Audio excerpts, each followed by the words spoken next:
ሰላም ሰላም ውድ የጸዳይ አካዳሚ ቤተሰቦች፣ ጸዳይ አካዳሚ የኦንላይን ትምህርትን በማስተማር ላይ ይገኛል። የምናስተምራቸው ትምህርቶች አማርኛ፣ እንግሊዘኛ፣ ሂሳብ እንዲሁም ሌሎችን ትምህርት እያስተማር እንገኛለን። ለመማር የምትፈልጉ ቤተሰቦች ባዮ ላይ ወይም ቪዲዮ ላይ ባስቀመጡ ቁጥር በማንኛውም ሰዓት በመደወል መማርና መከታተል ይቻላል። እሺ ውድ ቤተሰቦች፣ በዛሬው ትምህርታችን ወይም ቪዲዮአችን ደግሞ የአማርኛ ፊደላትን እንዴት በቀላል መንገድ ማወቅ እንችላለን፣ መጻፍም ሆነ ማንበብ እንዲሁም ቅርጻቸውን እንዴት መለየት እንችላለን። እንግዲህ አብዛኞቻችሁ ተማሪዎች ምንድነው የማታውቁት? እነዚህ ቅርጻቸውን ለመለየት ትቸገራላችሁ ማለት ነው። ስለዚህ ዛሬ እንዴት በቀላል መንገድ ቅርጻቸውንም ሆነ እንዴት ማወቅ እንደምንችል የምናይበትን ትምህርት ወይም ቪዲዮ ይዤላችሁ መጥቻለሁ ማለት ነው። ስለዚህ ከእናንተ የሚጠበቀው ቪዲዮውን እስከ መጨረሻ ማየትና እንዲሁም ለቻናላችን አዲስ የሆናችሁ ቤተሰቦች ላይክ፣ ሼር፣ ሳብስክራይብ በማድረግ ቤተሰብ ይሁኑ እያልኩኝ ቀጥታ ወደ ትምህርቱ እንሄዳለን ማለት ነው። እንግዲህ ዛሬ ይዤላችሁ የመጣሁት የመጀመሪያውን ክፍል ከሀ እስከ ሸ ያሉትን የአማርኛ ፊደላት እንዴት በቀላል መንገድ ማወቅ እንችላለን የሚለውን ትምህርት ዛሬ በዋናነት እናያለን ማለት ነው። እንግዲህ የመጀመሪያው የአማርኛ ፊደላት ማን ነው ማለት ነው? ሀሌታ ውሃ። እዚህ ጋር ድምጻቸውን መጀመሪያ እንላለን። ድምጻቸውን ካልን በኋላ ከዛ ቅርጻቸውን እንዴት መለየት እንደምንችል እናያለን ማለት ነው። እንግዲህ አሁን ድምጻቸውን ከኔ ቀጥላችሁ ማለት ትችላላችሁ። እኔ ልበላችሁ መጀመሪያ ሀ፣ ሁ፣ ሂ፣ ሃ፣ ሄ፣ ህ፣ ሆ። እንድገመው አንዴ። ሀ፣ ሁ፣ ሂ፣ ሃ፣ ሄ፣ ህ፣ ሆ። ያ ድምጻቸውን በዚህ መልኩ ካያችሁ ከዛ ወደ ቅርጻቸው ስትሄዱ እንዴት ነው ማድረግ ያለባችሁ? የመጀመሪያ ፊደል ብቻ አውቁ። የመጀመሪያ ሀ ከሆነች እችን ብቻ ማወቅ ነው የሚጠበቅባችሁ። ከዛ ምን ታደርጋላችሁ? ሁለተኛ ፊደል ላይ ደግሞ ልክ ከሀ ላይ ምን አላት ማለት ነው? ጎኗ ላይ ቅጥል አለባት። እች ማለት ሆነች ማለት ነው። ሶስተኛ ፊደል ስትሄዱ ደግሞ እግሯ ወደ ቀኝ የተንሻፈፈ ነው። እንደምታዩት እግሯ ወደ ቀኝ የተንሻፈፈ ነው ማለት ነው። እቻ አራተኛዋ ደግሞ ልክ እንደ ሂ ትጻፍና ግን የተንሻፈፈ ነገር የላትም ማለት ነው። ወይም ቅጥያ የላትም። ልክ እንደ 4 ቁጥር ነው የምመስለው ማለት ነው። ያ ወደ አምስተኛ ፊደል ስንሄድ ደግሞ አምስተኛ ፊደል ደግሞ ማወቅ ያለባችሁ ምንድን ነው? አምስተኛ ፊደል ሁሉም ምን አለባቸው? ቀለበት አለባቸው። ሁሉም አምስተኛ ፊደላት ቀለበት እንዳለባቸው መያዝ ምናቸው ላይ ነው? እግራቸው ላይ በቀኝ በኩል ቀለበት ይኖርባቸዋል ማለት ነው። ስለዚህ ልክ ሀን እንደጻፋችሁ ሄን ስጽፉ እዚህ ጋር ቀጥ አድርጋችሁ ታወርዱና ከዛ መጨረሻ ላይ ቀለበት እንዳላት ማየት። ከዛ ስድስተኛ ፊደል ደግሞ ልክ እንደ ሀ ትጻፍና ግን በግራ በኩል ጥምም ያለ ነገር አላት። ሰባተኛ ፊደል ደግሞ ምንድነው? ልክ እንደ ሀ ይጻፍና ግን ከላይ በኩል ምን አለበት? ጫፍ ላይ ቀለበት አለበት ማለት ነው። ያ በዚህ መልኩ ማወቅ ትችላላችሁ ማለት ነው። ወደ ቀጣይ አሁን ለን ድምፁን እንይ። ይሄ ለ ነው። ከሀ ቀጥሎ የሚገኘው የአማርኛ ፊደላት ማን ነው? ለ ነው ማለት ነው። ስለዚህ ለን አብረን እንላለን። አሁን ለ፣ ሉ፣ ሊ፣ ላ፣ ሌ፣ ል፣ ሎ። እንድገመው እስኪ። ለ፣ ሉ፣ ሊ፣ ላ፣ ሌ፣ ል፣ ሎ። አያችሁት? ድምፁ ይህን ይመስላል። ከዛ ቅርጻቸውን እንዴት እንለይ የሚለውን አሁንም እንደነገርኳችሁ ምን ማወቅ ነው ያለባችሁ? የመጀመሪያ ፊደል ብቻ በደንብ እዩ። የመጀመሪያ ፊደል ካወቃችሁ የመጀመሪያ ፊደል ሁሉም የአማርኛ ፊደላት የመጀመሪያ ፊደል ከሆኑ ምን የለባቸውም? ቅጥል የሚባል ነገር የለባቸውም። ኖርማል ነው የሚጻፉት። ከዛ እሱን ካወቅን ወደ ሁለተኛ ስንሄድ ደግሞ ምን አለ ማለት ነው? ቅጥል አለበት። ይኸው እንደምታዩት በቀኝ በኩል ቅጥል አለባቸው። እዩ አሁን ሀንዩ፣ ለንምዩ፣ ሉልምዩ፣ ሁንምዩ ምን አለባቸው ማለት ነው? በቀኝ በኩል ቅጥል መሀል ላይ ማለት ነው። ስለዚህ ቅጥል አለባቸው። በዚህ መልኩ ነው የምትለዩቸው። ከዛ ሶስተኛ አሁንም ምንድነው ብያችኋለሁ? እግራቸው ይንሻፈፋል። ባለ እግር ከሆኑ እግራቸው በቀኝ በኩል ወደ ቀኝ የተንሻፈፈ ነው ማለት ነው። እዩ አሁንም ሂንም ማየት ትችላላችሁ፣ ሊንም ማየት ትችላላችሁ። ሂንም ሚንም እያላችሁ ስትወርዱ ምንድነው ማለት ነው? እግራቸው የተንሻፈፈ ነው ማለት ነው። የተንሻፈፈ ነው። ከዛ ወደ አራተኛ ፊደል ስንሄድ ደግሞ ማን እናገኛለን? ላ ላ ላ ደግሞ እንግዲህ እንዴት ነው የምታዩት? በግራ በኩል እግራቸው ያጥራል። እንግዲህ ባለ እግር ከሆኑ ባለ ሁለት ወይም ባለ ሶስት እግር ከሆኑ ፊደላቶቹ የአራተኛ ፊደል ከሆኑ ማለት ነው። ስለዚህ ምንድናቸው ማለት ነው? እግራቸው ያጥራል። እግራቸው ያጥራል። በየት በኩል ያለው ነው? በግራ በኩል ያለው እግሮቻቸው ያጥራል። ባለ እግር ባለ ሁለት ወይም ባለ ሶስት እግር ከሆኑ። አምስተኛ ደግሞ እንደነገርኳችሁ ነው። በቀኝ በኩል ሁሌም ቀለበት አለበት። በቃ እንደዚህ ካገኛችሁ አምስተኛ ፊደል ነው። ሌ ብላችሁ ታነቡታላችሁ ማለት ነው። ስድስተኛ ልክ እንደ ለተጻፍና ግን በግራ በኩል ምን አለበት? በስተ ውስጥ በኩል ቀለበት አለባት። ሰባተኛ ደግሞ ይኸው እዚህ ጋር ልክ እንደ ላይ ጻፋን ግን በጎኑ በዛኛው በኩል ምን አለበት? በቀኝ በኩል ቀለበት አለበት ማለት ነው። ቀለበት አለበት። ስለዚህ በዚህ መልኩ ማወቅ ትችላላችሁ ድምጻቸውንም ሆነ ቅርጻቸውን። አሁን ወደ ቀጣይ እንሂድ። ማን እናገኛለን? ሐመሩሃ ሐመሩሃ።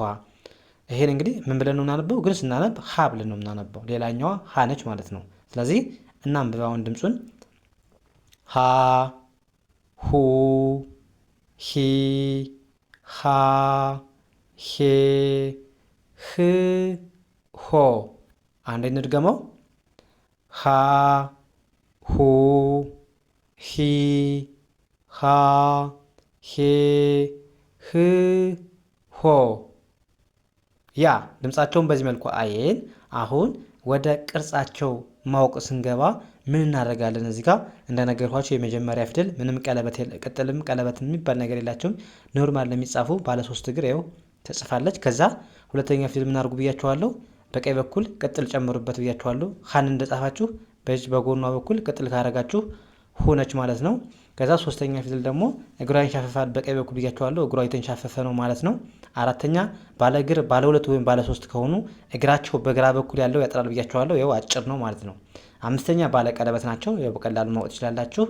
ስድስተኛ የተለያየ ቅርጽ ነው ያላቸው። እነዚህም በድምጻቸው ማወቅ ትችላላችሁ ማለት ነው። ስለዚህ ልክ እንደ ሀይ ጻፍና ግን ከላይ በኩል ምን አለበት ማለት ነው? ጥምም ያለ ነገር አለበት፣ ጠማማ ነው ማለት ነው። ከዛ መጨረሻ ውስጥ ሄዱ ደግሞ መጨረሻ ደግሞ እንደምታዩት ባለ እግር ባለ ሁለት ወይም ባለ ሶስት እግር ከሆኑ ምን ታደርጋላችሁ? እግራቸው ያጥራል። የአራተኛ ፊደል ተቃራኒ። የአራተኛ ፊደል ካያችሁ በየት በኩል ነው ማለት ነው? በግራ በኩል ነው እግሯቸው የሚያጥር። የመጨረሻው ፊደል ከሆነ ደግሞ ምንድነው? በቀኝ በኩል ያለው እግሮቻቸው ያጥራል ማለት ነው። እዩት። አሁን እዚህ ጋር ሁለቱ እግሮቹ አጭር ናቸው በቀኝ በኩል፣ ይሄኛው ደግሞ በግራ በኩል ነው አጭር ማለት ነው። ስለዚህ በዚህ መልኩ ነው በቀላል መንገድ ማወቅ የምትችሉት። አሁን እዚህ ጋር ማን እናገኛለን? ደግሞ መን እናገኛለን። እንበል እስኪ ድምጻቸውን አንድ ላይ መ ሙ ሚ ማ ሜ ም ሞ። እንድገመው አንዴ መ ሙ ሚ ማ ሜ ም ሞ። ያ ድምጻቸውን በዚህ መልኩ አየን። አሁን ወደ ቅርጻቸው እንሂድ። የመጀመሪያ ልክ መ ነው፣ ምንም ቅጥል የለበትም። ከዛ ሙ ጎኑ ላይ ያለበት። ሶስተኛ እግሯ የተንሻፈፈ ነው ወደ ግራ።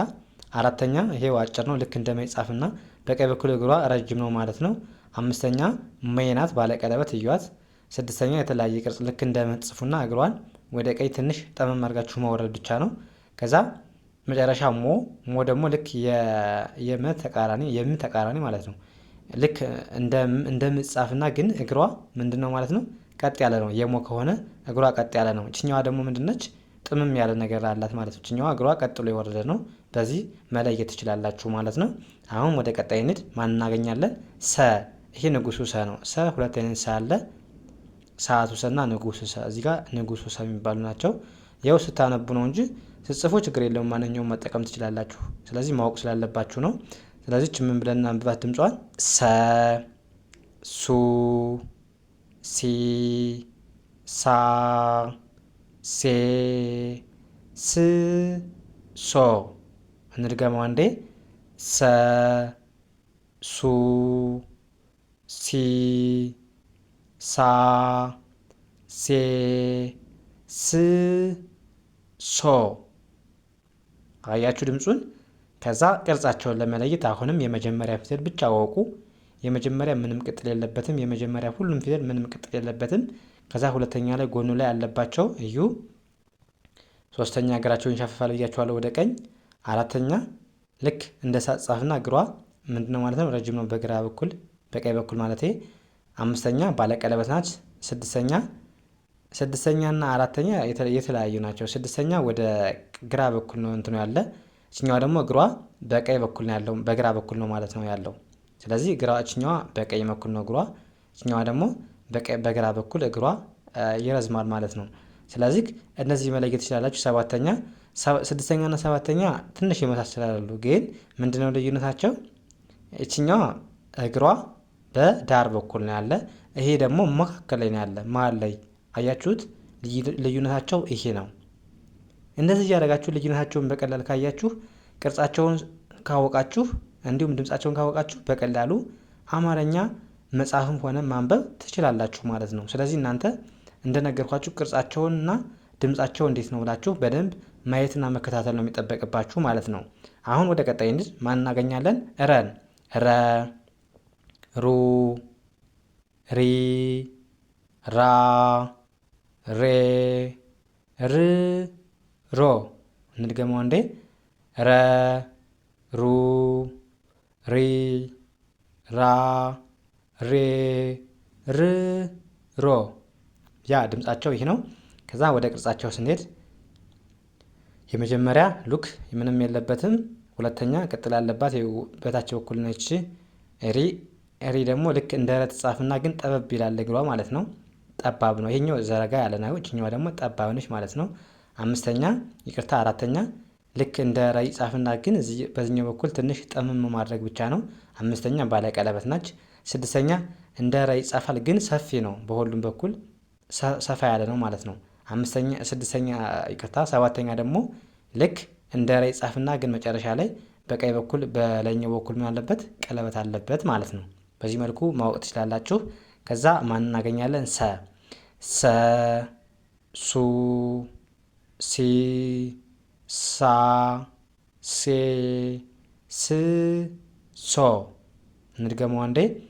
ሰ፣ ሱ፣ ሲ፣ ሳ፣ ሴ፣ ስ፣ ሶ። አያችሁ ድምፁ። ከዛ አሁን ቅርጻቸውን ማወቅ ነው። የመጀመሪያ ሰ አለ፣ ምንም ቅጥል የለበትም። ከዛ በጎኑ ላይ ካለበት ሁለተኛ ፊደል ነው። እግሯ የተንሻፈፈ ከሆነች ሲ ነች፣ ሶስተኛ ፊደል። አራተኛ ሳ ነች፣ እግሯ አጭር ነው በግራ በኩል። አምስተኛ ቀለበት አለባት ሴ ነች። ስድስተኛ ስ ነች፣ ልክ እንደ ሰ ጻፍና ግን ከላይ ያለችዋ ጥምም ያለች ናት ወደ ግራ ማለት ነው። የሰ ቀጥ ያለ ነው፣ ይሄኛው ደግሞ ጥምም ያለ ነው።